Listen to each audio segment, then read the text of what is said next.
Good morning વિદ્યાર્થી મિત્રો, તમારું હાર્દિક સ્વાગત છે આપણી યુટ્યુબ ચેનલ એમડી એકેડમીમાં। આજે આપણે વાત કરવાની છે આજના મહત્ત્વપૂર્ણ કરંટ અફેરની।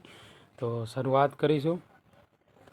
હાલમાં મિત્રો જે જમાતિયા અને જે રિયાંગ જેવા જાતિઓ દ્વારા બોલાતી જે કોકબોરોક ભાષા એ કયા ભારતીય રાજ્યમાં બોલાય છે? તો મિત્રો જવાબ આવશે ત્રિપુરા। જે આ કોક બોરોક જે ભાષા છે મિત્રો એ ત્રિપુરામાં બોલાય છે। તો ડિટેલ જોઈશું તેની। તો આ કોક બોરોક જે બોરોક લોકોની માતૃભાષા છે તે મુખ્યત્વે ભારતમાં ત્રિપુરામાં બોલાય છે।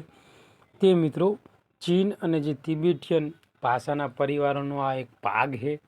અને જે જમાતિયા, રિયાંગ્સ, બ્રુસ, નોટિયા અને જે રૂપિની જેવા સ્વદેશી જાતિઓના વ્યાપકપણે આ ભાષા છે મિત્રો જે કોકબોરોક એ ઉપયોગમાં લેવામાં આવે છે।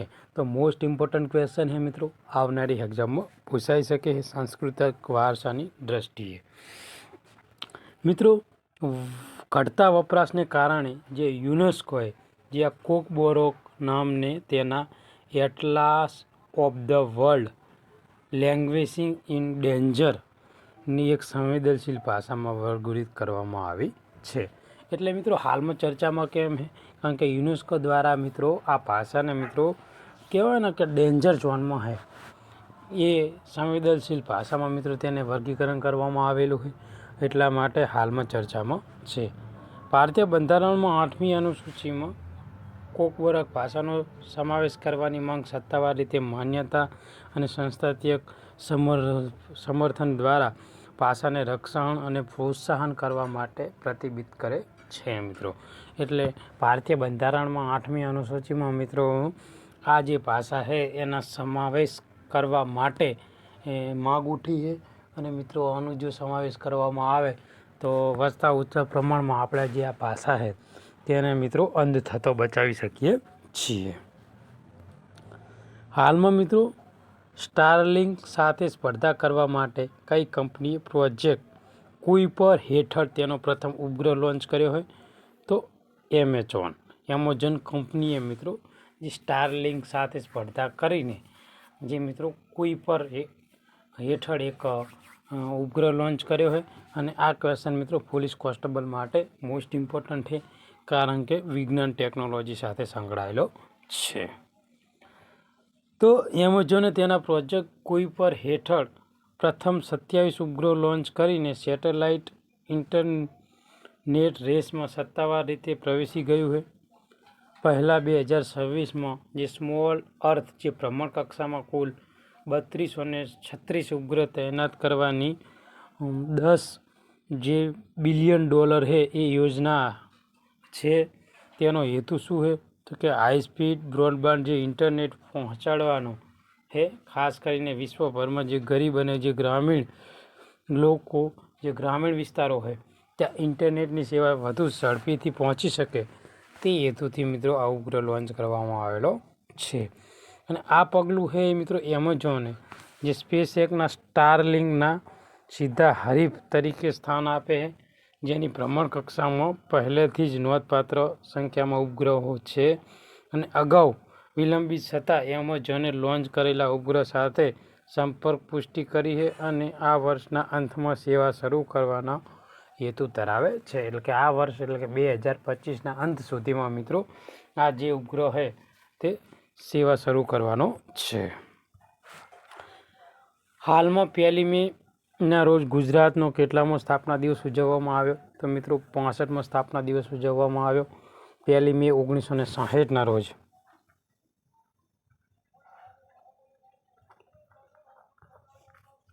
1 મે 1960ના રોજ આપણા ગુજરાતની સ્થાપના થઈ હતી, જે મહારાષ્ટ્રમાંથી મિત્રો અલગ પડ્યું હતું, મહાગુજરાત આંદોલન કરવામાં આવ્યું હતું। અને 1 મે 1960ના રોજ મિત્રો કહેવાય ને કે રવિશંકર મહારાજના હસ્તે મિત્રો આપણા ગુજરાત રાજ્યનું ઉદ્ઘાટન કરવામાં આવ્યું હતું। અને અત્યારે હાલ 65મો મિત્રો સ્થાપના દિવસ આપણે હાલમાં ઉજવ્યો। આ ઉપરાંત આપણે ગુજરાતના સ્થાપના દિવસને ગુજરાત ગૌરવ દિવસ તરીકે પણ ઉજવીએ છીએ, તો કદાચ યાદ રાખજો। કે 1 મે એને કયા દિવસ તરીકે ઉજવીએ છીએ? તો ગુજરાતનો મિત્રો જે ગૌરવ દિવસ છે એ તરીકે ઉજવવામાં આવે છે. હાલમાં મિત્રો 52માં મુખ્ય ન્યાયાધીશ તરીકે કોની નિમણૂક કરવામાં આવી છે? તો મિત્રો જસ્ટિસ BR જે ગવઈ છે તેને આપણા 52માં મુખ્ય ન્યાયાધીશ તરીકે નિમણૂક કરવામાં આવી છે. અને તે કોનું સ્થાન લેવાના છે? તો જે 51માં મુખ્ય ન્યાયાધીશ હતા સંજીવ ખન્ના, તેમનું સ્થાન લેવાના છે મિત્રો.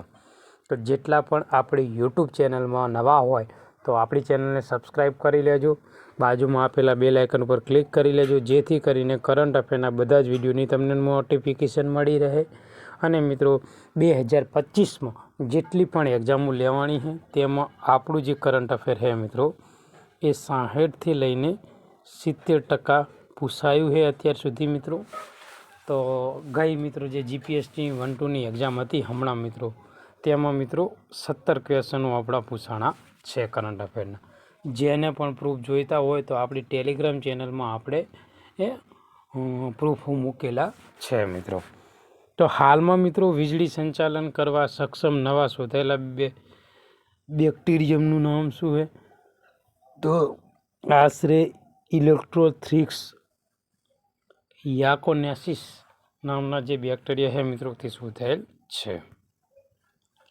અમેરિકાએ કયા દેશમાં તાઇવાન નજીક બાટન ટાપુ ઉપર એન્ટી-શિપ મિસાઇલ લોન્ચર તૈનાત કર્યું છે? તો ફિલિપાઇન્સ. તો અમેરિકાએ મિત્રો જે ફિલિપાઇન્સ દેશ છે ત્યાં જે તાઇવાન નજીક મિત્રો આજે આ બાટન ટાપુ ઉપર મિત્રો જે એન્ટી-શિપ મિસાઇલ લોન્ચર તૈનાત કરેલું છે. હાલમાં કયા ભારતીય રાજ્યમાં આફ્રિકન સ્વાઇન ફીવર ફાટી નીકળ્યો છે, જેના કારણે 3000થી વધુ ડુક્કરના મૃત્યુ થયા છે? તો મિત્રો મિઝોરમમાં મિત્રો જે આફ્રિકન જે સ્વાઇન ફીવર ફાટી નીકળ્યો હોય જેના લીધે 3000 ડુક્કર મરી ગયા છે. તો મિત્રો મિઝોરમમાં આફ્રિકન સ્વાઇન ફીવરનો ગંભીર પ્રકોપ જોવા મળ્યો છે, જેના પ્રમાણે એક જ મહિનામાં 3000થી વધુ ડુક્કરના મોત થયા છે મિત્રો. અને આ રોગચાળો મુખ્યત્વે 4 જિલ્લાને અસર કરી છે, જેમાં જે હિયાસા સૌથી વધુ અસરગ્રસ્ત જિલ્લો છે મિત્રો. રોગોનો ફેલાવો, પ્રતિભાવ અને અધિકારીઓને લગભગ 1000 ડુક્કરનો નાશ કર્યો છે. અને જે 46 વિસ્તારોમાં જે વાયરલના નિયંત્રણ કરવા માટે ASF સંક્રમિત ઝોન તરીકે જાહેર કર્યો છે. અને આર્થિક નુકસાન નોંધપાત્ર રહ્યું છે, જે ફક્ત 2024માં ₹336.49 કરોડનું નુકસાન થયું હતું, જે અગાઉ ફાટી નીકળવાના બોજમાં વધુ છે મિત્રો, અથવા વધારો કરે છે. હાલમાં ચૂંટણી જીત્યા પછી ત્રિનિદાદ અને જે ટોબેગોના વડાપ્રધાન તરીકે પાછા ફર્યા છે.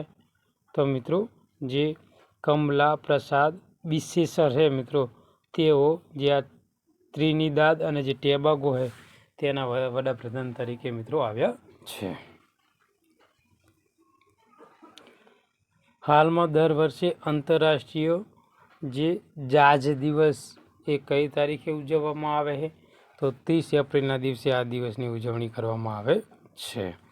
દર વર્ષે 30 એપ્રિલના દિવસે આંતરરાષ્ટ્રીય જે જાઝ દિવસ છે તે ઉજવવામાં આવે. આ કાર્યક્રમ 2011માં જે યુનેસ્કો દ્વારા જાઝને માત્ર એક સંગીત શૈલી તરીકે નહીં પરંતુ સંસ્કૃતિ, શાંતિ, એકતા અને સમજણને પ્રોત્સાહન આપવા માટે વૈશ્વિક સાધનો તરીકે ઓળખવા માટે શરૂ કરવામાં આવ્યો હતો. આ દિવસ જે જાઝના દિગ્ગજ હર્બી હેનકોકના સમર્થનમાં આપવામાં આવે છે. અને મિત્રો તેમના કોન્સર્ટ, વર્કશોપ અને ચર્ચા જેવા વૈશ્વિક ઉજવણીનો સમાવેશ થાય છે, જેનો હેતુ છે જાઝની સાર્વત્રિક ભાષા દ્વારા સંવાદ અને પરસ્પર આદરને પ્રોત્સાહન આપવાનો છે મિત્રો. આગળનો ક્વેશ્ચન છે, હાલમાં 2025માં ચૂંટણી પહેલાં બિહારના નવા જે મુખ્ય ચૂંટણી અધિકારી તરીકે કોની નિમણૂક કરવામાં આવી છે? તો જવાબ આવશે INS વિનોદ કુમાર જે ગુજિયાલ હાલમાં તૃતીય સુએજ ટ્રીટમેન્ટ પ્લાન્ટને ભંડોળ પૂરું પાડવા માટે પ્રમાણિત ગ્રીન મ્યુનિસિપલ બોન્ડ જારી કરનાર ભારતનું પ્રથમ રાજ્ય કોણ? પ્રથમ શહેર કયું છે? તો ગાઝિયાબાદ. તો ગાઝિયાબાદે ભારત પ્રથમ સર્ટિફાઈડ ગ્રીન મ્યુનિસિપલ બોન્ડ જારી કરીને શહેરનો ટકાઉપણામાં એક મહત્વપૂર્ણ પગલું ભર્યું છે અને સ્વચ્છતા ભારત મિશન શહેરી હેઠળ તૃતીય સુએજ ટ્રીટમેન્ટ પ્લાન્ટના નિર્માણમાં ભંડોળ પૂરું પાડવા માટે આ દ્વારા 150 કરોડ રૂપિયા એકત્રિત કર્યા હતા. હાલમાં કેન્દ્રીય મંત્રીમંડળે રજૂ કરેલ 2025-26 સિઝન માટે શેરડી માટે વ્યાજબી અને લાભદાયી ભાવ શું છે? તો 355. તો પ્રધાનમંત્રી નરેન્દ્ર મોદીએ અને આર્થિક બાબતોના મંત્રીમંડળ સમિતિના નેતૃત્વ હેઠળ કેન્દ્રીય મંત્રીમંડળે 2025-26ની સિઝન માટે શેરડીના 355 રૂપિયા પ્રતિ ક્વિન્ટલના વ્યાજબી ભાવ મંજૂર કર્યા છે અને આ ભાવ એ 10.25%ના મૂળભૂત વસૂલાત દર તરીકે નક્કી કરવામાં આવ્યો હોય અને જે મિત્રો કહેવાય ને કે જે વ્યાજબી ભાવ છે મિત્રો તેમાં લઘુત્તમ ભાવે છે જે ખાંડની મિલો એ શેરડીના ખેડૂતોને ચૂકવવા પડશે મિત્રો. આગળનો ક્વેશ્ચન છે કે હાલમાં ક્યોઝર જે કલાચંપા નામની સ્વદેશી ડાંગરની જાત નોંધણી કયા ભારતીય રાજ્ય સાથે સંકળાયેલ છે? તો ઓડિશા. ઓડિશામાં મિત્રો જે ડાંગર છે ડાંગર એની નવી જાતની નોંધણી કરવામાં આવી છે અથવા કે નવી જાત શોધવામાં આવી છે તેનું નામ શું છે? ક્યોઝર કલાચંપા. ઓકે, તો મોસ્ટ ઇમ્પોર્ટન્ટ છે, એક્ઝામમાં પૂછાઈ શકે. તો ઓડિશા રાજ્ય છે મિત્રો એણે જે ક્યોઝર કલાચંપા તરીકે ઓળખાતી સ્વદેશી ડાંગરની જાત સત્તાવાર રીતે નોંધણી કરાવી હતી જે રોગો, જીવાતો અને આબોહવા પરિવર્તન સામે સ્થિતિસ્થાપકતા માટે જાણીતી છે અને 2015માં સરકાર માન્યતા પ્રાપ્ત કરી. આ જાતનું જે બિયારણ અને જે વિતરણ છે એ ઓડિશા સ્ટેટ સીડ કોર્પોરેશન અને જે ખાનગી ખેલાડીઓ દ્વારા વ્યાપકપણે કરવામાં આવ્યું હતું. તો મિત્રો આજનું આ જે મહત્વપૂર્ણ કરંટ અફેર છે એ આપણે અહીંયા પૂરું કરીએ છીએ. તમને આ વિડીયો ગમ્યો હોય તો આપણી ચેનલને લાઈક કરજો, સબસ્ક્રાઈબ કરજો અને તમારા બીજા મિત્રોને મોકલી આપજો મિત્રો. થેન્ક યુ, ધન્યવાદ.